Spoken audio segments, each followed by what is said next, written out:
Okay, little one. Are you ready to snuggle with Oma and hear another story? Tonight we're going to read another fairy tale. And this one is new to Oma, so this is my first time hearing it too. So we'll see what we both think. So are you ready? Snuggle up. Get up here close. Lean back and relax. And listen as Oma reads East of the Sun and West of the Moon.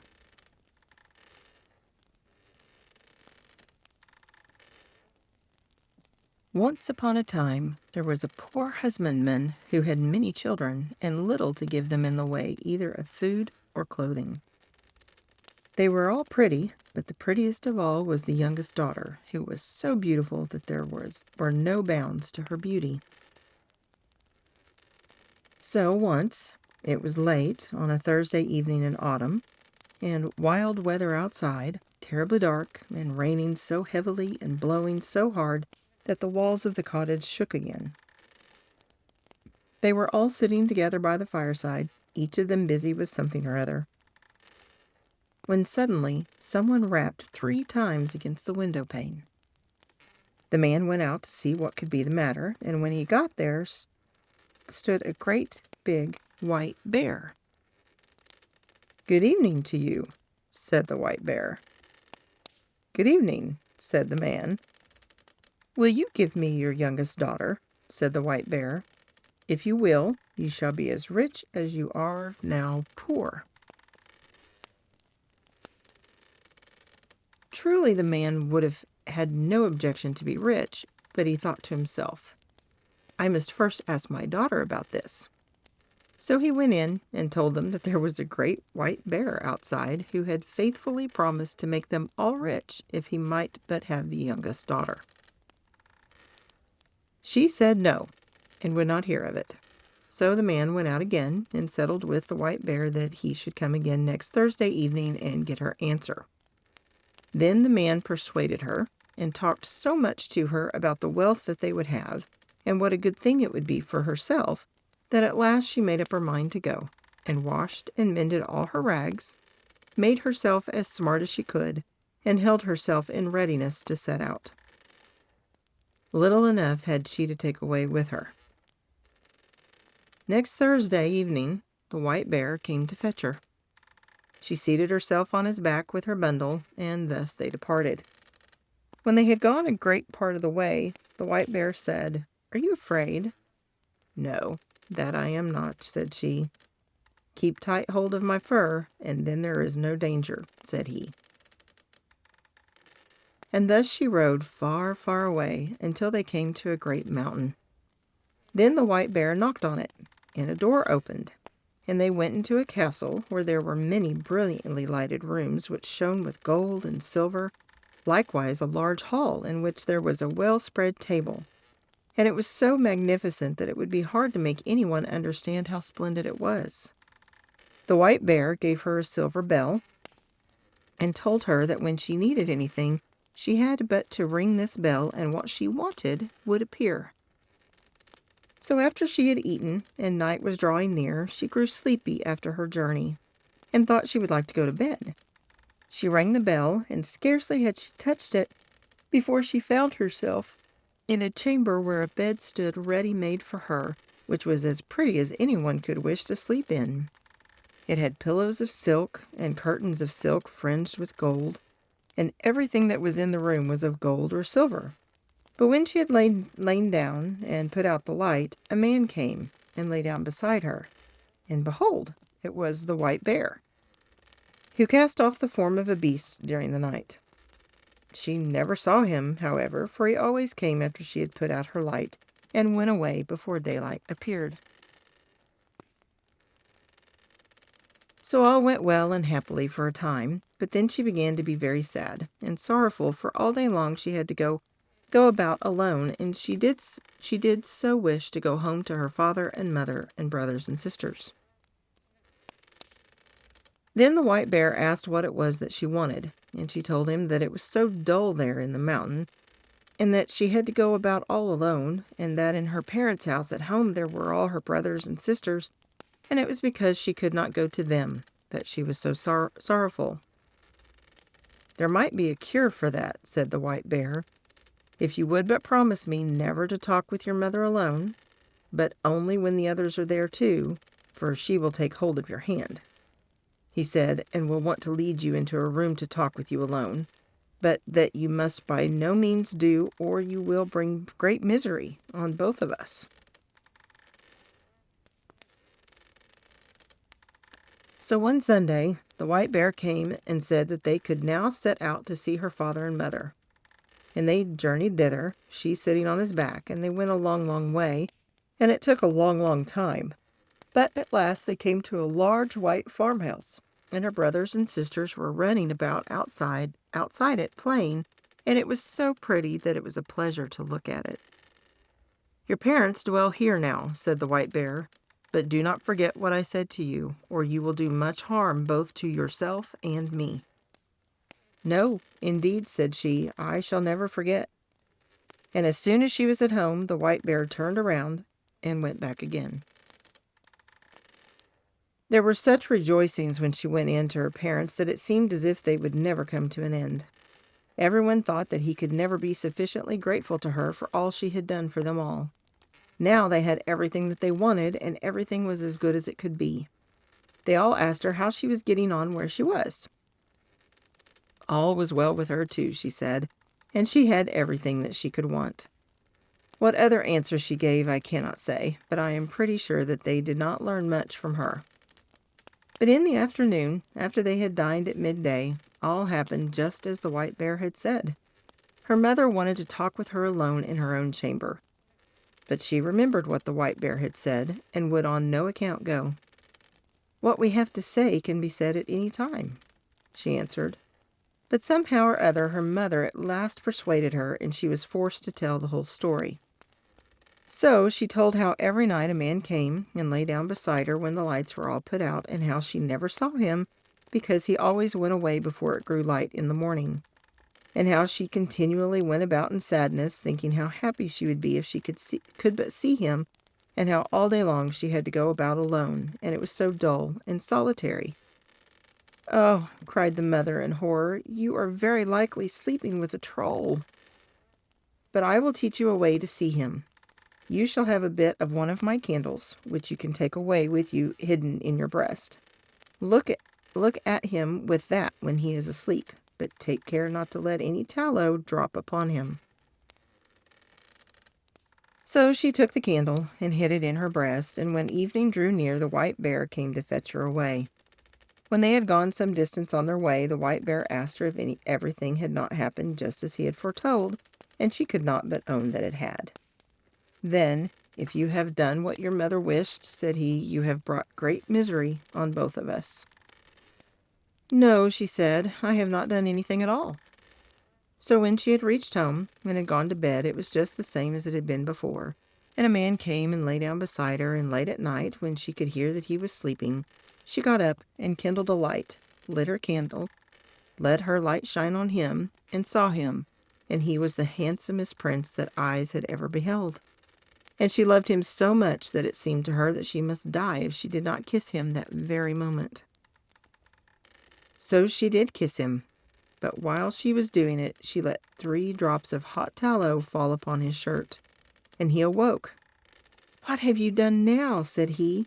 "You have brought misery on both of us. If you had but held out for the space of 1 year, I should have been free. I have a stepmother who has bewitched me so that I am a white bear by day and a man by night. But now all is at an end between you and me, and I must leave you and go to her. She lives in a castle which lies east of the sun and west of the moon, and there too is a princess with a nose which is 3 ells long, and she now is the one whom I must marry." She wept and lamented, but all in vain, for go he must. Then she asked him if she could not go with him, but no, that could not be. "Can you tell me the way then, and I will seek you, that I may surely be allowed to do?" "Yes, you may do that," said he, "but there is no way thither. It lies east of the sun and west of the moon, and never would you find your way there." When she awoke in the morning, both the prince and the castle were gone, and she was lying on a small green patch in the midst of a dark, thick wood. By her side lay the self-same bundle of rags which she had brought with her from her own home. So when she had rubbed the sleep out of her eyes and wept till she was weary, she set out on her way, and thus she walked for many and many a long day, until at last she came to a great mountain. Outside it, an aged woman was sitting, playing with the golden apple. The girl asked her if she knew the way to the prince who lived with his stepmother in the castle which lay east of the sun and west of the moon, and who was to marry a princess with a nose which was 3 ells long. "How do you happen to know about him?" inquired the old woman. "Maybe you are she who ought to have had him." "Yes, indeed I am," she said. "So it is you, then," said the old woman. "I know nothing about him but that he dwells in a castle which is east of the sun and west of the moon. You will be a long time in getting to it, if ever you get to it at all. But you shall have the loan of my horse, and then you can ride on it to an old woman who is a neighbor of mine. Perhaps she can tell you about him. When you have got there, you must just strike the horse beneath the left ear and bid it go home again. But you may take the golden apple with you." So the girl seated herself on the horse and rode for a long time, a long, long way. And at last she came to the mountain, where an aged woman was sitting outside with a gold carding comb. The girl asked her if she knew the way to the castle which lay east of the sun and west of the moon. But she said what the first old woman had said. "I know nothing about it, but that it is east of the sun and west of the moon, and that you will be a long time in getting to it, if ever you get there at all. But you shall have the loan of my horse to an old woman who lives the nearest to me. Perhaps she may know where the castle is, and when you have got to her, you may just strike the horse beneath the left ear and bid it go home again." Then she gave her the gold carding comb, for it might perhaps be of use to her, she said. So the girl seated herself on the horse and rode a wearisome long way onward again. And after a very long time she came to a great mountain, where an aged woman was sitting, spinning at a golden spinning wheel. Of this woman, too, she inquired if she knew the way to the prince and where to find the castle which lay east of the sun and west of the moon. But it was only the same thing once again. "Maybe it was you who should have had the prince," said the old woman. "Yes, indeed, I should have been the one," said the girl. "But this old crone knew the way no better than the others. It was east of the sun and west of the moon. She knew that too. And you will be a long time in getting to it, if ever you get to it at all," she said. "But you may have the loan of my horse, and I think you had better ride to the east wind and ask him. Perhaps he may know where the castle is, and will blow you thither. But when you have got to him, you must just strike the horse beneath the left ear, and he will come home again." And then she gave her the golden spinning wheel, saying, "Perhaps you may find that you have a use for it." The girl had to ride for a great many days, and for a long and wearisome time before she got there. But at last she did arrive, and then she asked the east wind if he could tell her the way to the prince who dwelt east of the sun and west of the moon. "Well," said the east wind, "I have heard tell of the prince and of his castle, but I do not know the way to it, for I have never blown so far. But, if you like, I will go with you to my brother the west wind. He may know that, for he is much stronger than I am. You may sit on my back, and then I can carry you there." So she seated herself on his back, and they did go so swiftly. When they got there, the east wind went in and said that the girl whom he had brought was the one who ought to have had the prince up at the castle, which lay east of the sun and west of the moon, and that now she was traveling about to find him again, so he had come there with her, and would like to hear if the west wind knew whereabout the castle was. "No," said the west wind. So far as that have I never blown, but if you like, I will go with you to the south wind. for he is much stronger than either of us, and he has roamed far and wide, and perhaps he can tell you what you want to know. You may seat yourself on my back, and then I will carry you to him." So she did this, and journeyed to the south wind. Neither was she very long on the way. When they had got there, the west wind asked him if he could tell her the way to the castle that lay east of the sun and west of the moon, for she was the girl who ought to marry the prince who lived there. "Oh, indeed," said the south wind. "Is that she?" "Well," said he, "I have wandered about a great deal in my time and in all kinds of places, but I have never blown so far as that. If you like, however, I will go with you to my brother, the north wind. He is the oldest and strongest of all of us, and if he does not know where it is, no one in the whole world will be able to tell you. You may sit upon my back, and then I will carry you there."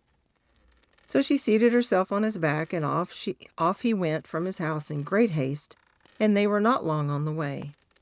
When they came near the north wind's dwelling, he was so wild and frantic that they felt cold gusts a long while before they got there. "What do you want?" he roared out from afar, and they froze as they heard. Said the south wind, "It is I, and this is she, who should have had the prince who lives in the castle which lies east of the sun and west of the moon. And now she wishes to ask you if you have ever been there, and can you tell her the way, for she would gladly find him again." "Yes," said the north wind, "I know where it is. I once blew an aspen leaf there, but I was so tired that for many days afterward I was not able to blow at all. However, if you really are anxious to be there and are not afraid to go with me, I will take you on my back and try if I can blow you there." "Get there I must," said she, "and if there is any way of going, I will, and I have no fear, no matter how fast you go." "Very well, then," said the north wind, "but you must sleep here tonight, for if we are ever to get there, we must have the day before us." The north wind woke her betimes next morning, and puffed himself up, and made himself so big and so strong that it was frightful to see him, and away they went, high up through the air, as if they would not stop until they had reached the very end of the world. Down below there was such a storm. It blew down woods and houses, and when they were above the sea, the ships were wrecked by hundreds. And thus they tore on, and a long time went by, and then yet more time passed, and still they were above the sea, and the north wind grew tired, and more tired, and at last so utterly weary that he was scarcely able to blow any longer, and he sank and sank lower and lower, until at last he went so low that the waves dashed against the heels of the poor girl he was carrying. "Art thou afraid?" said the north wind.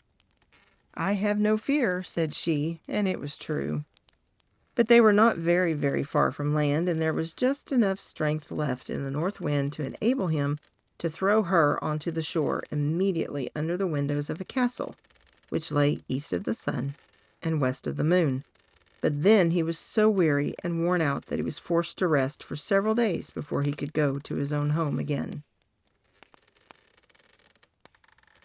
Next morning, she sat down beneath the walls of the castle to play with the golden apple, and the first person she saw was the maiden with the long nose, who was to have the prince. "How much do you want for that gold apple of yours, girl?" said she, opening the window. "It can't be bought either for gold or money," answered the girl. "If it cannot be bought either for gold or money, what will buy it? You may say what you please," said the princess. "Well, if I may go to the prince who is here and be with him tonight, you shall have it," said the girl who had come with the north wind. "You may do that," said the princess, for she had made up her mind what she would do. So the princess got the golden apple, but when the girl went up to the prince's apartment that night, he was asleep, for the princess had so contrived it. The poor girl called to him and shook him, and between whiles she wept, but she could not wake him. In the morning, as soon as day dawned, in came the princess with the long nose and drove her out again. In the daytime she sat down once more beneath the windows of the castle and began to card with her golden carding comb. And then all happened as it had happened before. The princess asked her what she wanted for it, and she replied that it was not for sale, either for gold or money. but that if she could get leave to go to the prince and be with him during the night, she should have it. But when she went up to the prince's room, he was again asleep, and let her call him or shake him or weep as she would, he still slept on, and she could not put any life in him. When daylight came in the morning, the princess with the long nose came to, and once more drove her away. When day had quite come, the girl seated herself under the castle windows to spin with her golden spinning wheel, and the princess with the long nose wanted to have that also. So she opened the window and asked what she would take for it. The girl said what she had said on each of the former occasions, that it was not for sale either for gold or for money. But if she could get leave to go to the prince who lived there and be with him during the night, she should have it. Yes, said the princess, I will gladly consent to that.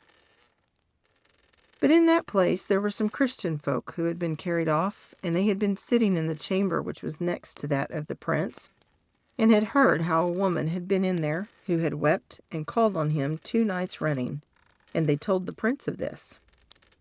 So that evening, when the princess came once more with her sleeping drink, he pretended to drink, but threw it away behind him, for he suspected that it was a sleeping drink. So when the girl went into the prince's room this time, he was awake, and she had to tell him how she had come there. You have come just in time, said the prince, for I should have been married tomorrow. But I will not have the long-nosed princess, and you alone can save me. I will say that I want to see what my bride can do, and bid her wash the shirt which has the 3 drops of tallow on it. This she will consent to do, for she does not know that it is you who let them fall on it. But no one can wash them out but one born of Christian folk. It cannot be done by one of a pack of trolls, and then I will say that no one shall ever be my bride but the woman who can do this, and I know that you can. There was great joy and gladness between them all that night, but the next day, when the wedding was to take place, the prince said, I must see what my bride can do. That you may do, said the stepmother. I have a fine shirt which I want to wear as my wedding shirt, but 3 drops of tallow have got upon it, in which I want to have washed off. And I have vowed to marry no one but the woman who is able to do it. If she cannot do that, she is not worth having. Well, that was a very small matter, they thought, and agreed to it. The princess with the long nose began to wash as well as she could, but the more she washed and rubbed, the larger the spots grew. Ah, you can't wash at all, said the old troll hag, who was her mother. Give it to me. But she too had not had the shirt very long in her hands before it looked worse still, and the more she washed it and rubbed it, the larger and blacker grew the spots. So the other trolls had to come and wash, but the more they did, the blacker and uglier grew the shirt, until at length it was as black as if it had been up the chimney. Oh, cried the prince, not one of you is good for anything at all. There is a beggar girl sitting outside the window, and I'll be bound that she can wash better than any of you. Come in, you girl there, he cried. So she came in. Can you wash this shirt clean? He cried. Oh, I don't know, she said, but I will try. And no sooner had she taken the shirt and dipped it in the water than it was white as driven snow, and even whiter than that. I will marry you, said the prince. Then the old troll hag flew into such a rage that she burst, and the princess with the long nose and all the little trolls must have burst too, for they have never been heard of since. The prince and his bride set free all the Christian folk who were imprisoned there, and took away with them all the gold and silver that they could carry, and moved far away from the castle, which lay east of the sun and west of the moon.